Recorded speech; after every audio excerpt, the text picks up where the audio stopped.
wasn't even looking for it. Just killing time in the break room, waiting for the shift to start when I noticed the photo pinned to the corkboard. Faded, curled at the corners. One of those employee of the month things no one ever takes down. The date caught my eye first, 5 years ago. Then I looked at the face, and my stomach dropped, because I recognized him immediately. Same kid I'd been working with every night. Same face, same smile. Exactly the same. My first night at the warehouse didn't feel like anything unusual, just another overnight job. The kind no one really wants, but no one questions either. It was out on the south side of Chicago, tucked between rail lines and a stretch of loading docks that looked abandoned after dark. The building itself was massive, wide, low, and quiet in a way that didn't feel natural once the day shift cleared out. Second shift was already wrapping up when I got there. People moved fast, forklifts backing into chargers, pallets left half-stacked, radios crackling with short, impatient updates. No one made eye contact longer than they had to. The supervisor barely slowed when he saw me. "Night shift?" he asked. I nodded. He pointed deeper into the warehouse. "Aisles 12 through 18. Stock what's left, clean up whatever they didn't finish. Keep the walkways clear." That was it. No walkthrough, no introductions. He was already walking away. Within minutes, the place emptied out. Engines shut down, conversations died. One by one, the bay doors rolled closed with a heavy, echoing thud that seemed to carry farther than it should. And then, it was just me.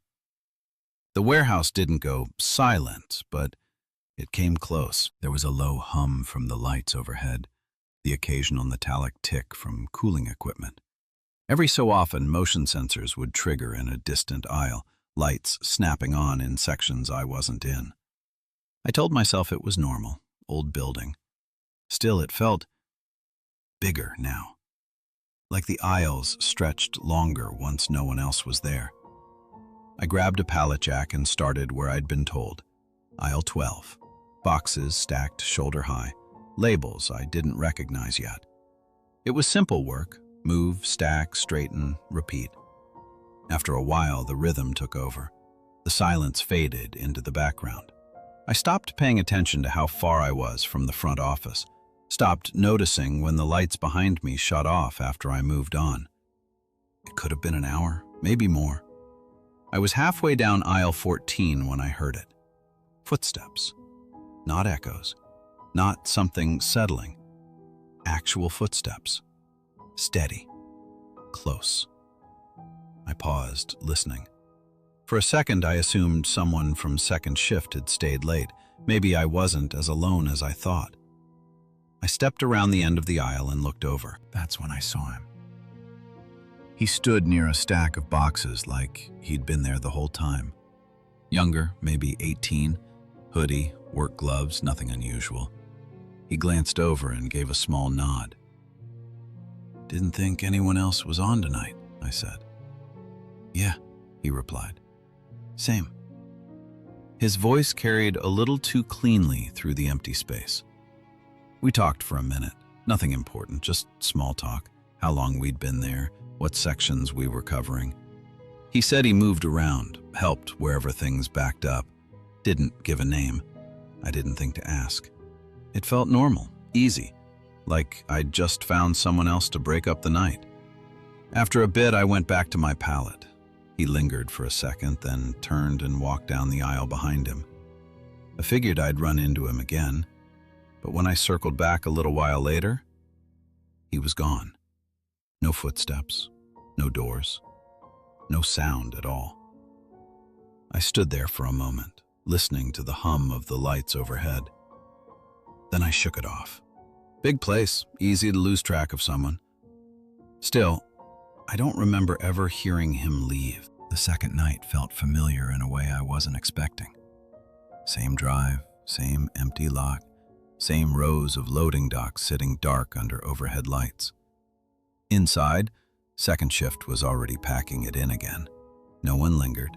No one talked more than they had to. It was like the place had a built-in timer. Once the shift ended, everyone just left.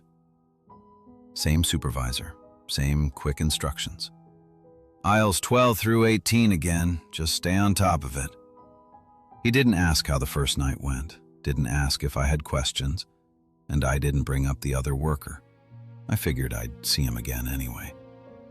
The building emptied fast, doors shut, engines died, silence settled in. I waited for it this time, that moment where the warehouse shifts from active to something else. It came quick. I grabbed my pallet jack and headed back to aisle 12, working my way down the same sections as before. The rhythm came easier now, less thinking, more automatic. But I found myself listening more, paying attention to the space between sounds, watching the aisles ahead of me longer than I needed to. It was quieter than I remembered. Or maybe I just noticed it more. I made it to aisle 14 before I saw him again. Same spot as the night before. Same stance, same hoodie, like he'd been waiting there. He looked over as I approached, gave that same small nod. "Back again," he said. "Yeah," I replied. "Guess we've got the same schedule." "Looks like it." There was something about the way he said it, flat, like it wasn't really a guess. We fell into the same kind of conversation as before. Easy, normal, but this time something felt slightly off. Not enough to stop me, just enough to notice. He glanced past me toward the aisle I'd just come from. "You're on 14 tonight, right?" I paused. "Yeah." I hadn't said that. The supervisor hadn't even been in earshot when I came in. I shrugged it off.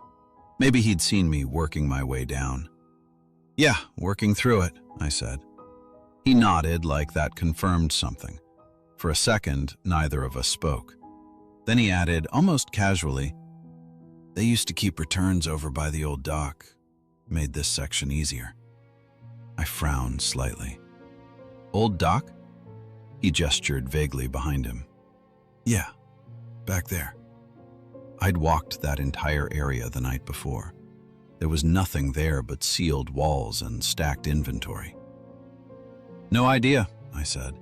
"Haven't seen anything like that." He didn't respond right away. Just looked at me for a second longer than felt necessary, then gave a small shrug. "Guess they moved it." The conversation drifted after that. Same as before, it never went anywhere important. And just like before, he didn't carry anything. No scanner, no clipboard, no radio, just walked, watched, talked. After a minute, I went back to work. I expected him to do the same, but when I glanced up again, he wasn't moving boxes. He was just standing there, looking down the aisle, like he was waiting for something. I turned back to my pallet, trying to ignore it. A few minutes later, I looked up again. He was gone. No footsteps, no sound of him walking off, just gone. This time, I didn't brush it off right away. I stepped to the end of the aisle and looked both directions. Empty. No movement. No shadows shifting. Nothing.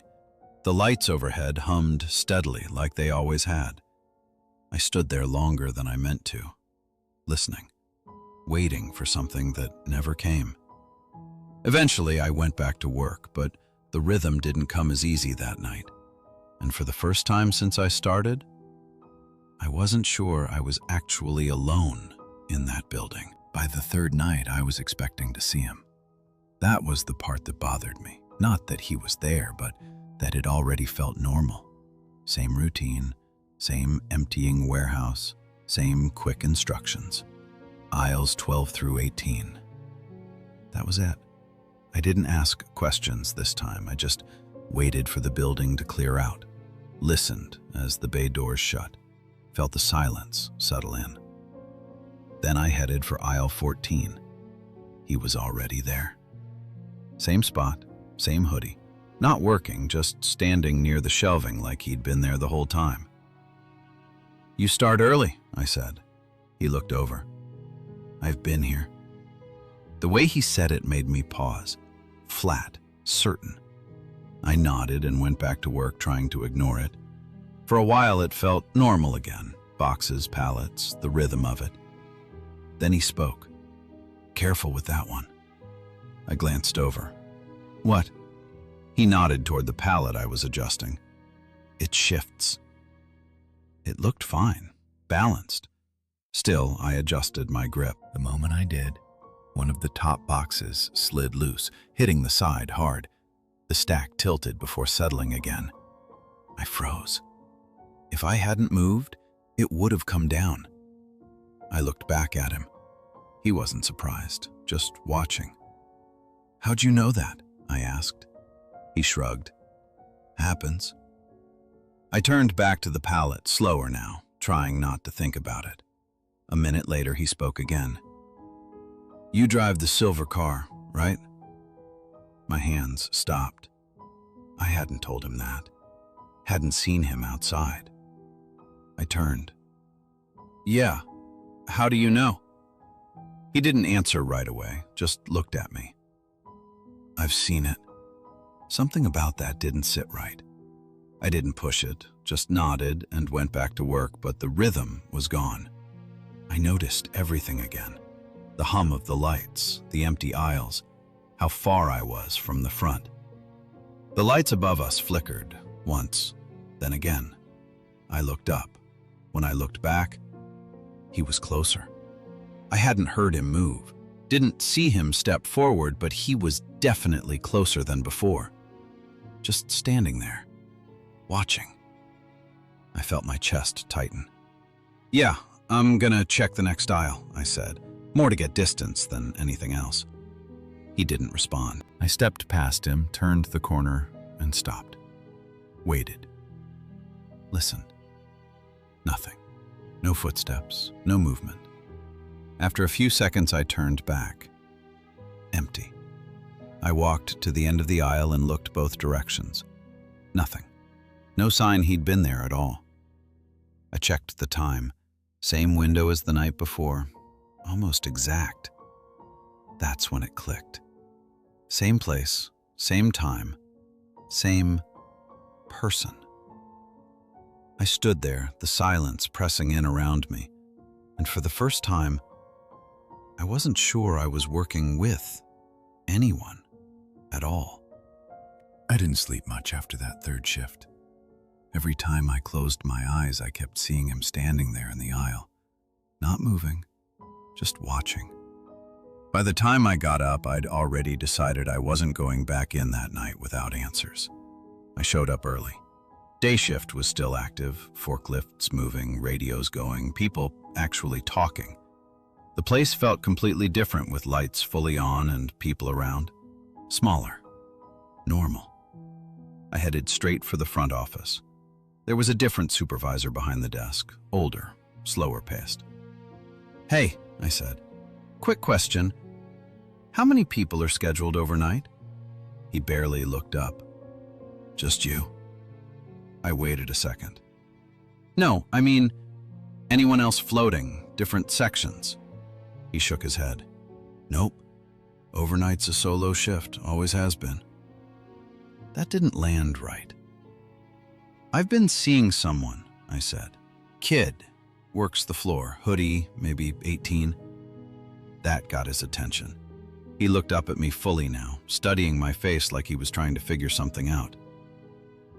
"We don't have anyone like that," he said. "No temps? New hires?" "Not on nights." I hesitated, then added, "He's been there every shift, same area, aisles 14, 15. The supervisor didn't answer right away. Instead, he leaned back slightly, thinking. Then he said quieter, "What did you say he looked like?" I described him. As I talked, I saw the change, subtle, but there. Recognition. The supervisor exhaled slowly and glanced past me toward the break room. "Hang on," he said. He stood up and walked past me without explaining. I followed. We stepped into the break room, fluorescent lights, vending machines humming, a corkboard on the far wall covered in old notices and faded papers.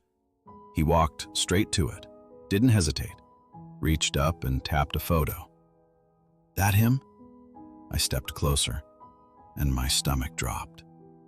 Same face, same hoodie, same expression, exactly the same. Except the paper was yellowed, edges curled, like it had been sitting there for years. I looked at the bottom corner. Employee of the month. Then the date. 5 years ago. "That's not possible," I said quietly. The supervisor didn't respond right away, just kept his eyes on the photo. "He was night shift," he said after a moment. "Young kid, kept to himself mostly." I swallowed. What happened? The supervisor shifted his weight, uncomfortable now. "Pallet collapse," he said. "Over in that same section you mentioned. Something wasn't stacked right. Came down on him before anyone could react." Aisle 14. The words hit harder than I expected. "Instant?" I asked. He nodded. "Yeah." Silence settled in the room. I looked back at the photo. Same face I'd been talking to. Same voice I'd been hearing every night. "That area," I started. "They change anything after?" The supervisor gave a short shake of his head. "Fixed what they had to. Kept things moving." Of course they did. I stood there a second longer, staring at the photo. Then I looked back at him. "I've been working with him," I said. The supervisor didn't argue, didn't laugh it off. He just held my gaze for a moment, then looked away. "Night shift starts soon," he said. Like that was the end of it. But as I turned to leave, I couldn't shake the feeling that I already knew what was waiting for me back in that aisle. That night felt different the moment I walked in. Same building, same layout, but now I knew. Every aisle felt heavier. Every shadow held a little longer than it should. Even the hum of the lights sounded louder, like the silence underneath it was waiting for something. Second shift cleared out like always. No one said anything to me. No one ever did. I waited until the last bay door shut, listened to the echo fade. Then I headed back. Aisle 14. I didn't take my time this time. Didn't pretend I was just working. I walked straight to the spot where I'd seen him every night and stopped. He was already there, same as before, standing near the shelving, waiting. For a second, neither of us spoke. Then he gave that same small nod. "Back again," he said. His voice sounded the same, but it didn't feel the same. "Yeah," I replied. I didn't move any closer, didn't pick up a pallet. I just stood there, looking at him. "I asked about you," I said. He didn't react, just watched. "They said you worked here," I continued. "Night shift, same area." Still nothing. I took a step forward. "They said you died here." That's when something changed. Not dramatic, not sudden, just a pause, like something in the air shifted. He looked past me for a second, toward the far end of the aisle, then back at me. "It happened fast," he said, same tone as before, flat, certain. I felt my chest tighten. "Where?" I asked. He didn't answer with words, he just turned slightly and nodded toward a section of shelving halfway down the aisle. I followed. Each step felt heavier than it should, like the space itself was resisting. We stopped near a stack of pallets. Nothing obviously wrong, nothing out of place, but I recognized it. Same spot he'd been standing near every night. He stepped closer to it, raised his hand slightly, like he was remembering something. "They said it was stacked wrong," I said quietly. He didn't look at me. "They didn't fix it," he said. The words barely louder than the hum of the lights. For a second, everything went still. Then a sharp crack echoed through the aisle, loud, sudden, violent. The lights above us flickered hard, stuttering twice before dimming. I flinched. instinctively stepping back. For a split second, I thought I saw movement in the stack, like something shifting under pressure. Then, silence. The lights steadied.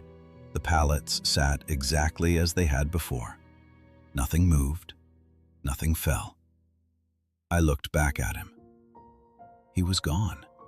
Not walking away, not turning a corner. Just gone. I stood there, breathing harder than I should have been, staring at the empty space where he'd been standing, waiting for something else to happen. Nothing did. Eventually, I forced myself to move, finished what I could of the shift. Didn't go back to that aisle again. When the time finally came, I headed for the front, clocked out. The screen flickered for a second before loading my shift summary. I was already turning away when something caught my eye. I leaned back in, looked again. There were 2 entries, 2 names logged for overnight. My name and another beneath it. No employee ID, no details. Just a name I hadn't heard before. But I didn't need to. I already knew who it was. I never went back to that warehouse. Didn't give notice, didn't ask questions. Some jobs aren't worth understanding. But I still think about that last screen sometimes. 2 names logged for a shift that was supposed to be done alone. And what bothers me isn't that he was there. It's that the system knew he was. If you've ever worked a night shift, you know how quiet things can get. How easy it is to convince yourself you're alone. But after that job, I'm not so sure that's ever really true. So if you've had something like this happen, something you can't explain, drop it in the comments. I read all of them. And if you want more stories like this, make sure you're subscribed, because some places don't stay empty after everyone leaves. They just keep running.